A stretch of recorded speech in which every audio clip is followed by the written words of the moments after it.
Akakiiko k'ebyokulonda kavaayo n'enteekateeka y'okulonda abakulembeze ku mitendera gy'enjawulo ng'olwaleero ennaku z'omwezi 2 omwezi guno lwamisibwa okulonderako bassentebe ba disitulikiti bameeya b'ebibuga ssaako n'abalala.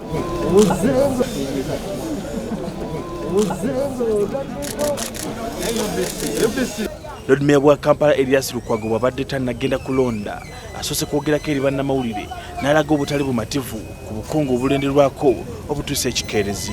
N'okutandikira ddala ku polling station eyange wennondera wano mu Bulwa zone baleese materiyo nga siiza wano era batugambye nti kati bakaleeta entuufu era okutonda kutandika butandisi.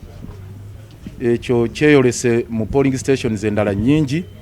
Waliwo ey'okulubiri secondary school waliwo Nalukolongo, waliwo ey'omulule zone wano. Lukwago yennyamidde ku miwendo gy'abantu abatajjumbidde kulonda kyagamba nti kino kigenda kuviirako okubbibwa kw'obululu. Kubanga we twogerera kati abazze okulonda batono ddala, abantu tebajjumbidde nnyo kulonda kuno olw'ensonga nti bakoowu balonze emirundi mingi nga bye balonda bikyusibwa, bye balonda tebiraga nti muntu mutuufu gwe balonze, ate era ne balonda emirundi mingi nga balabibwa nti ebyokulonda byabwe ebivaamu nga tebirina makulu.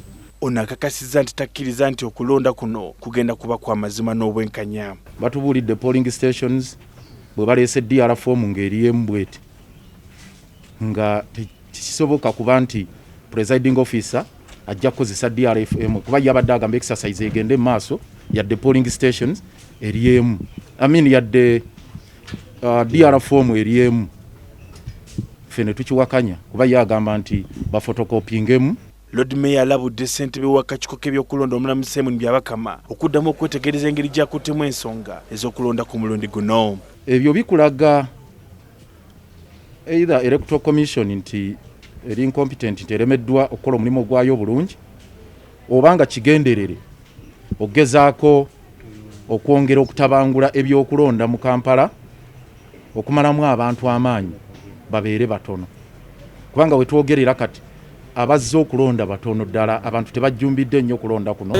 Tensibanda yakusakidde eggulu lino ku Rubber TV olw'eggulo.